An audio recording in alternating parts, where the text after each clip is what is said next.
Om Swastiastu. Om Awigenemu Astu Namo Sidana. Rahayu sagung dumadi. Semoga semeton titiang sareng sami dalam keadaan sehat dan berbahagia.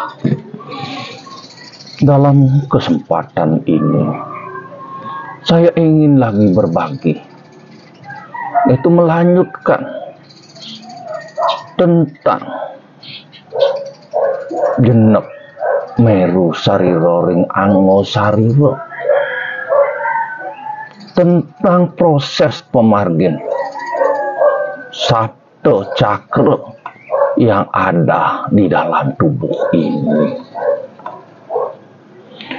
Di dalam Geguripan Sucita menyebutkan untuk mempelajari suatu kebatinan, dasarilah jalan hidup ini dengan mengganda tisning budi, yaitu dengan apa? Dasar budi suci manah rahayu. Manah adalah pikiran idadane, budi adalah jiwa. Disinilah pikiran dan jiwa itu menyatu untuk menumbuhkan suatu kesucian batin lahir dalam hidup ini untuk menjalani suatu proses kehidupan ini. Di dalam teks Saramuscaya disebutkan, kita mempelajari suatu proses kehidupan manusia. Hanya manusialah yang bisa akan memberikan suatu jalan hidup, memperbaiki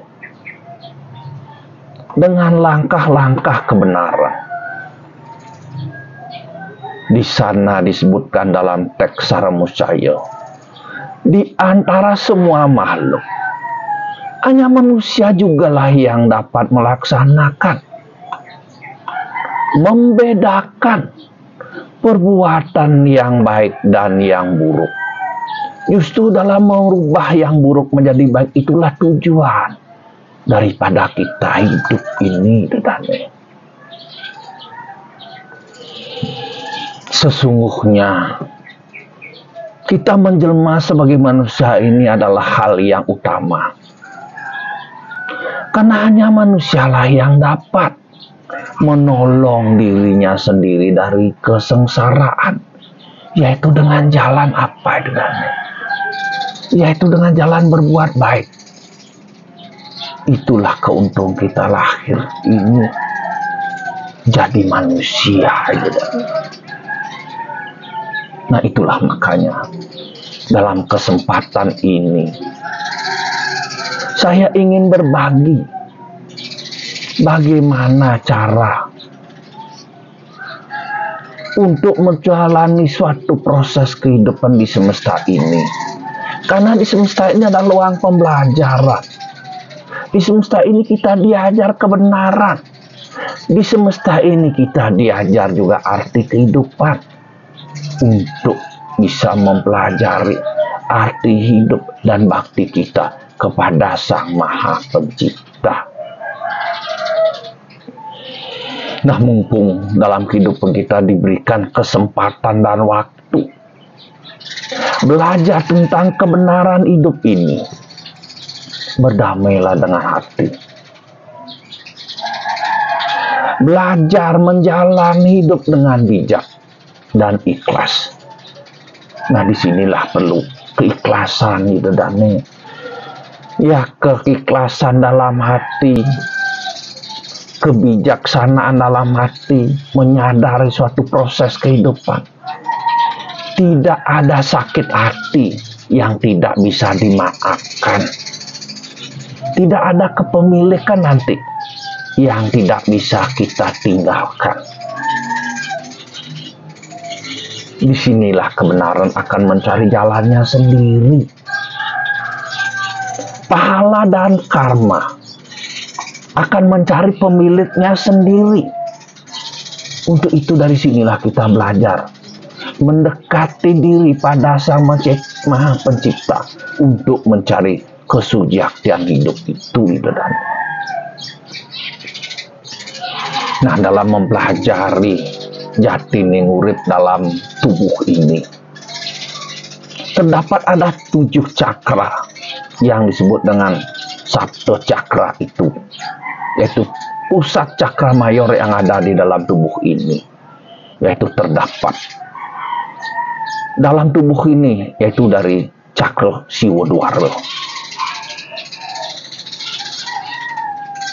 cakra seraning lelate, cakra tenggorokan, cakra jantung, cakra perut, cakra seks, dan terakhir cakra muladhara atau cakra dasar. Nah, disinilah ada 7 cakra yang disebut Sapta Cakra itu. Nah, sebelum saya akan menjelaskan daripada proses Sapta Cakra dalam tubuh. Nah, kita merujuk dulu. Ada kaitannya dari Sapta Cakra yang ada di tek lontar, yang mengaitkan tentang proses alam dan jagat ini, tentang proses adanya Siwa Buddha, dan bagaimana proses tentang lapisan Burbuaswahini yang disebut dengan Sapta Loko, Sapta Petala, dan tubuh ini disebut Sapta Cakra. Nah, ini saya akan menceritakan secara singkat bahwa bagaimana proses hubungannya yang terletak pada lontar, yaitu mengaitkan tentang Siwa Buddha, yaitu Sri Chandra Birawa, Siwa Gamo itu dalam lontar, dan lagi satu Brahma Wangsa Tattwa, yaitu dari kisah cerita Gagaking sareng Boboksah ini, bagaimana proses Siwa Buddha, bagaimana penyebab Sapta Loko, Sapta Petala ini, yang itu menumbuhkan suatu proses tuntunan sebagai pembelajaran diri, bahwa kita dari sana proses kehidupan, bahwa biar tahu hubungan pemargin jagat dalam tubuh ini. Kalau diceritakan dari Sri Chandra Birawa,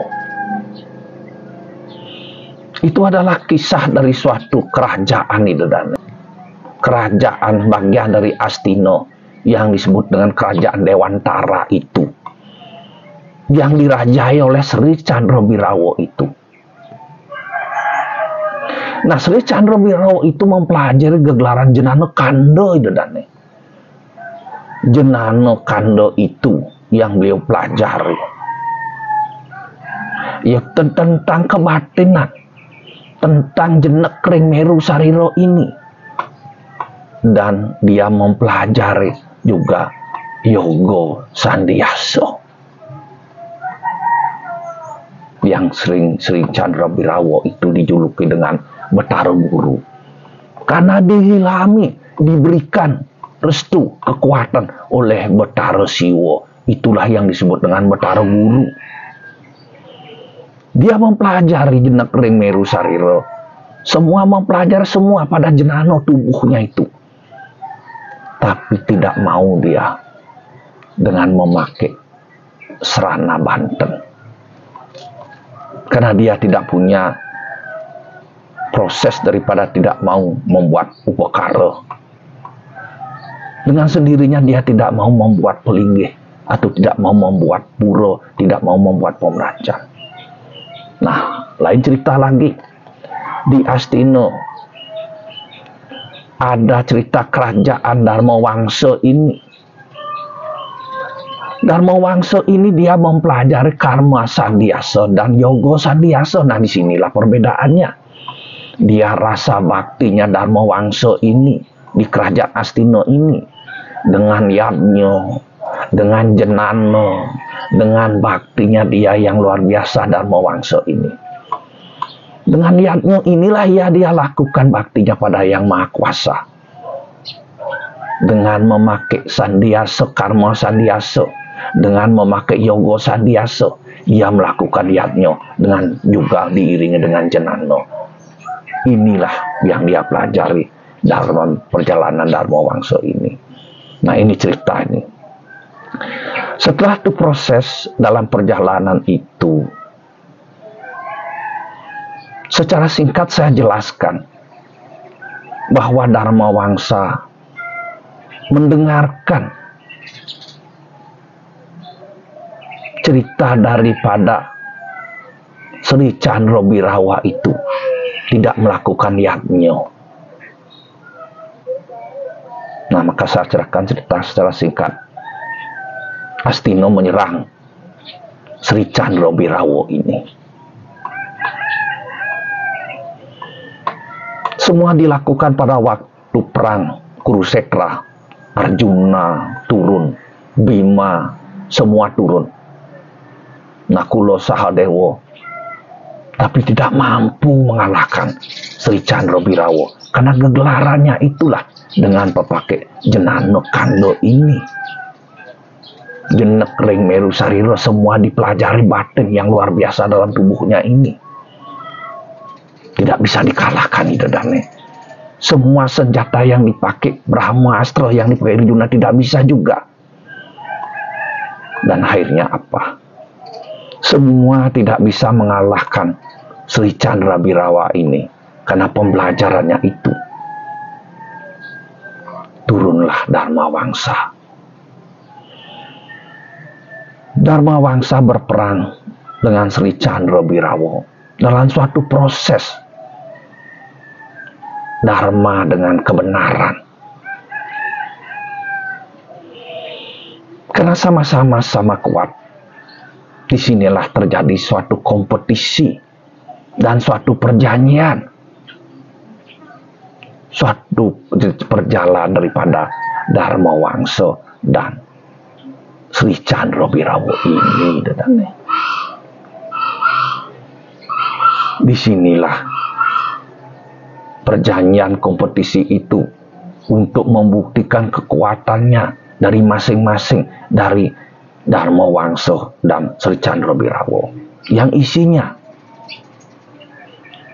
hai Sri Chandra Birawa, itu kata Dharma Wangsa. Karena kita sudah tidak bisa dikalahkan, bagaimana kita membuktikan kekuatan kita masing-masing? Carilah roh tubuh saya masing-masing. Saya akan melepaskan roh saya ini. Apabila diketemukan roh saya ini, dimasukkan kembali, dan saya akan mencari juga rohnya Sri Chandra Birawa. Apabila saya ketemukan, di sana akan saya menemukan suatu proses bahwa kita sama memiliki suatu jalan dan kekuatan masing-masing. Dah disetujuilah di antara Dharma Wangsa dengan Chandra Birawa itu. Dharma Wangsa melepaskan rohnya yang jalannya jauh, yang tidak bisa didapati oleh Sri Chandra Birawa ini. Melepaskanlah rohnya itu, Sang Hyang Dharma Wangsa ini. Nah, setelah itu prosesnya, orang Sri Chandra Birawa pinter, jenanonya yang luar biasa, jenek ring meru sarira, kastuti yang meraga suci yang luar biasa yang dimiliki oleh Sri Chandra Birawa. Dengan gampangnya Sri Chandra Birawa ini menemui roh suci Dharma Wangsa ini, langsung dimasukkan, diambil dan langsung dimasukkan ke tubuhnya. Nah, setelah itu ada perjanjian. Sri Chandra Birawa berkata sama Dharma Wangsa, kalau memang sudah saya temukan roh sucinya, sekarang saya akan melepaskan roh saya ini agar Dharma Wangsa bisa mencari dan mengejar roh saya ini. Dilepaskanlah roh Sri Chandra Birawa ini. Nah, dah singkat saya cerita Ternyata prosesnya Dharma Wangsa bingung mencari bagaimana mencarinya. Sulitnya mencari Sri Chandra Birawa rohnya ini karena kepinterannya, karena dia memiliki kekuatan jenano. Semua proses tubuhnya, kekuatan jana jenak ring merunya serilo yang ada dalam tubuh ini terproses menjadi suatu kekuatan. Nah, dalam perjalanan itu rasa ketakutan biar bisa memenangkan suatu kompetisi itu. Sang Chandra ini, Birawo ini, dia lari menyembunyikan diri terlalu jauh ke Astolingo di tempat Ida Bathara Siwa itu. Nah, setelah dia di Astolingo, di Bathara Siwa, dia sembunyi. Dia merasa nyaman dan jauh jalannya prosesnya itu. Kebingunganlah Dharma Wangsa mencari rohnya itu. Sampai-sampai putus asa. Sampai mohon petunjuk sama Krishna. Keputusan asa itu yang menumbuhkan suatu proses jalannya.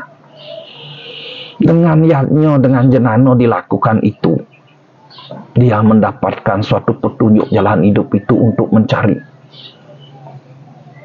Bathara Siwa memohon petunjuk. Ternyata sampailah Dharma Wangsa ring Bathara Siwa. Nah, setelah sampainya di Bathara Siwa, Dharma Wangsa bertanya, apakah ada Sri Chandra Birawa di sini? Karena Bathara Siwa tahu bahwa baktinya Dharma Wangsa itu mempelajari Karma Sandiwasa dan Yoga Sandiasa ini, dan baktinya kepada Bathara Siwa juga. Akhirnya Bathara Siwa memberikan petunjuk dia ke sana, bertempat di tempat saya, yaitu di Astolingo. Didapatilah Sri Chandra Birawa di sana. Nah, disinilah idedane penyatuan ini diberikan suatu petunjuk sama Bathara Siwa. Penyatuan Dharma Wangsa, ajaran ini yang untuk Karma Sandiasa dan Yoga Sandiasa bisa menyatukan dengan ajaran Jenana Kanda yang dimiliki oleh Sri Chandra Birawa dan Yoga Sandiwasa ini. Nah, inilah perlu penyatuan idedane. Penyatuan Karma Sandiasa, Yoga Sandiasa dengan ajaran Jenana Kanda dan Yoga Sandiasa ini jadi satu. Disinilah kita harus belajari bagaimana penyatuan ajaran di antara Upagara itu dengan Banten. Nah, inilah biar idedane tahu Weda mantra itu yang dilaksanakan, yang dimiliki oleh seseorang dengan adanya Banten yang diisi dengan Weda mantra ini harus ada memiliki jenano dalam tubuh idedane, mempelajari. Seseorang yang mempelajari, yang menjalani Weda mantra dengan mau menjalankan Upakara Banten ini harus dia mempelajari jenano. Di saat sang pendeta, pemangku, atau siapapun yang mengantarkan Weda mantra, mengantarkan ngantembin Banten, harus mengetahui jenano. Itu isi daripada proses ceritanya ini dari Brahma Wangsa Tattwa ini. Nah, apabila orang yang ngantem Banten ini, yang mengantarkan Weda mantra ini muputin karya tanpa jenano, ini sastra yang mungguh. Seperti api yang tidak memancarkan sinar panas. Dia mempunyai sinar panas ini, dia mempunyai api, tapi tidak akan bisa memancarkan sinar panas dalam tubuhnya. Seperti air yang tidak menyejukkan. Bagaimana orang kehausan? Sudah dikasih air tidak bisa hilang kehausannya ini. Inilah sebagai bukti bahwa bagaimana proses dalam tubuh ini. Orang yang mengantarkan Wedo Mandro ini harus belajar jenano dalam tubuhnya ini. Keuruhan keperatnyanan, sidi ngucap, sidi mandiri nganggo sarira. Itu yang penting. Nah, ini dasar orang mempelajari suatu proses sesuai dengan lontar yang ada mungguh yang saya sebutkan tadi ya Dudi, Brahmo Wangso Tatuo, Siwo Gamo, dan Sri Chandra Birawo itu.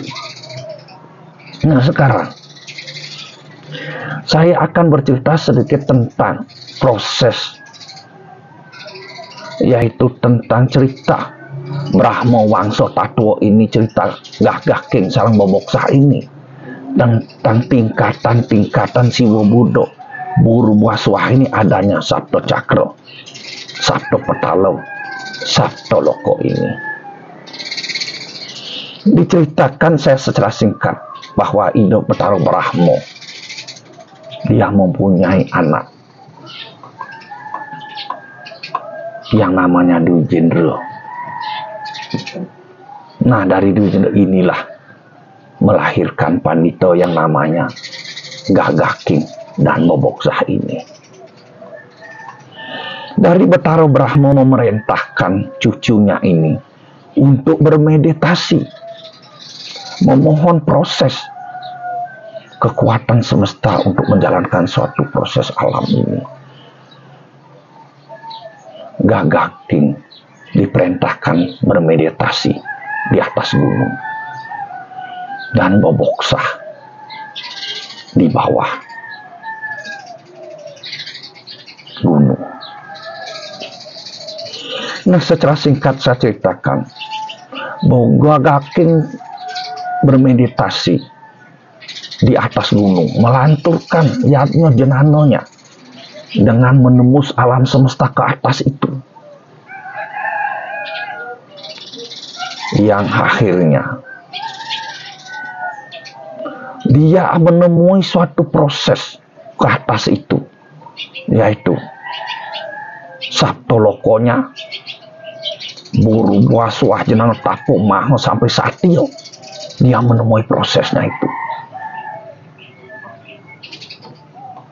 sampai kurus, karena di dalam atas gunung itu beliau bermeditasi, menghabiskan pikiran dan semua jalan hidupnya itu. Dari Boboksah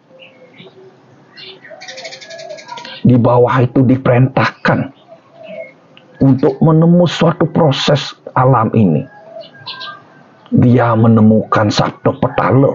Dari Sabto Petalo, Petalo, Sutalo, Talo, Raso, Talo, Histalo, dan Mahotalo. Disinilah prosesnya. 7 Sabto Petalo yang dimiliki, yang dimampu dia tembus. Nah, setelah prosesnya itu, perjalanannya itu menembus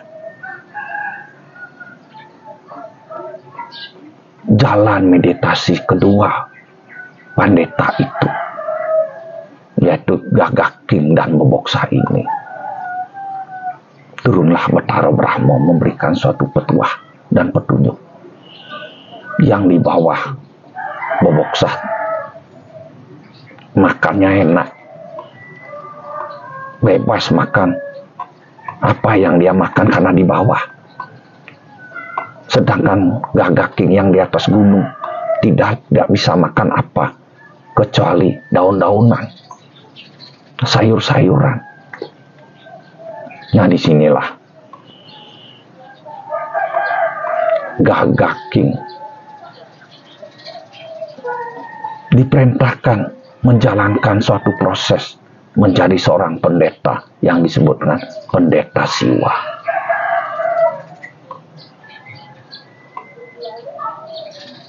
Dan Boboksah ini diberikan julukan karena dia menemukan suatu sabto petalo. Diberikan gegelaran dia adalah Buddha. Makanya terjadilah Siwa Buddha, tumbuhan Brahmana Siwa Buddha ini, Pandita Siwa Buddha ini. Nah, ini penyatuan. Apabila di dalam proses perjalanan mayatnya di dalam kehidupan ini, pasti akan mencapai Siwa Buddha ini. Mencari pandeta Siwa Buddha yang ke atas, Ring Betara Surya dan selanjutnya. Dan yang turun juga itu adalah Buddha. Itu dilakukan satu kesatuan. Nah, inilah suatu lingkaran idadane. Lingkaran yang naik yang disebut dengan Sabto Loko itu.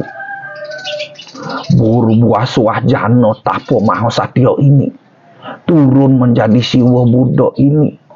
Buddha ini adalah Sabto Petalo. Sabto Petalo, Petalo, Sutalo, Tatalo, Rasotalo, Hitalo, Mahotalo ini dikuasai.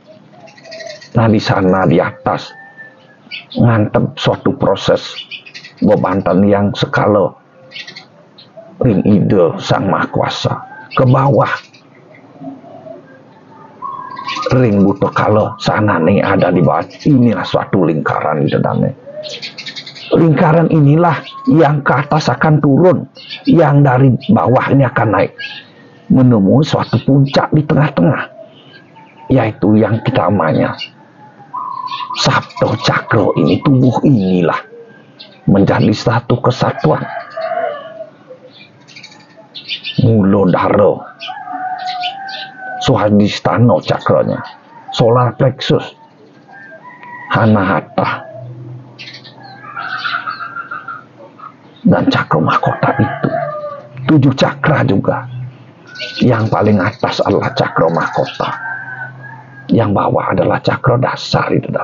Inilah proses lingkaran ada cakranya ini. Nah, bagaimana proses satu kesatuan Sabto Loko, Sabto Cakra, Sabto Petalo?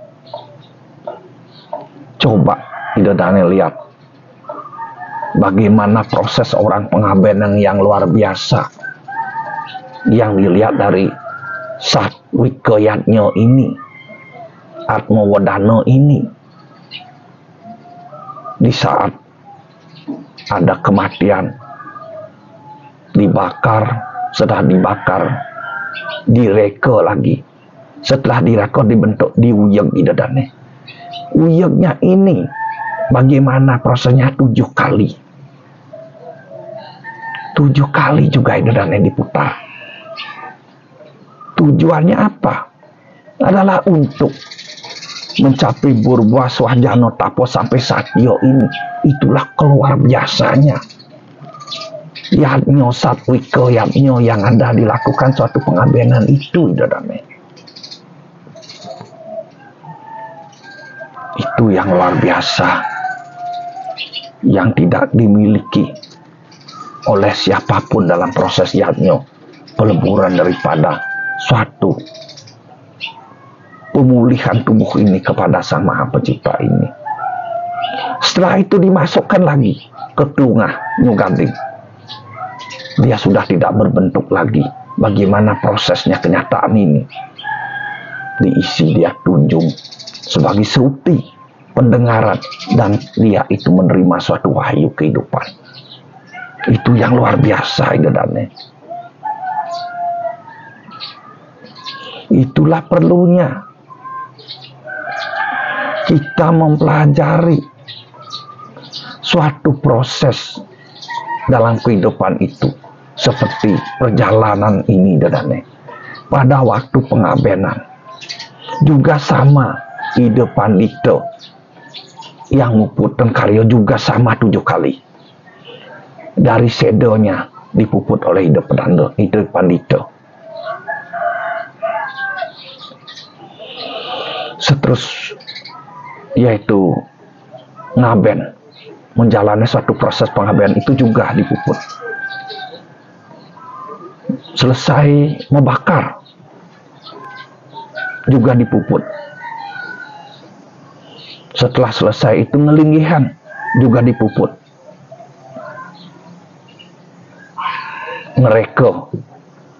Ngagem reko juga dipuput oleh ide Pandito.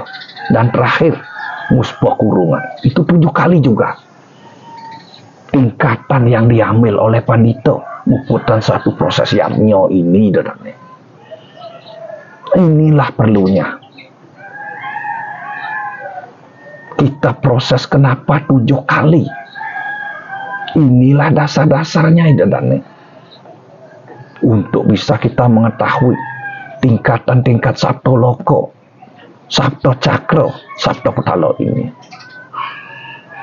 Nah, terus bagaimana proses dalam tubuh ini, yaitu tentang Sabto Cakro dalam tubuh ini. Nah, bagaimana jalannya? Nah, nanti sapuniki dumun itu dane. Titiang pupurkan sumpendumun sampai driki. Titiang lanjutkan pada sesi berikutnya tentang Sabto Cakro dalam tubuh ini. Bagaimana prosesnya, bagaimana jalannya. Kirang langkung minekan atur oleh penjelasan Titiang Suna Sinampuro. Wenan Titiang sareng mangkin Titiang sinep antuk pramosanti. Om Santi, Santi, Santi. Om.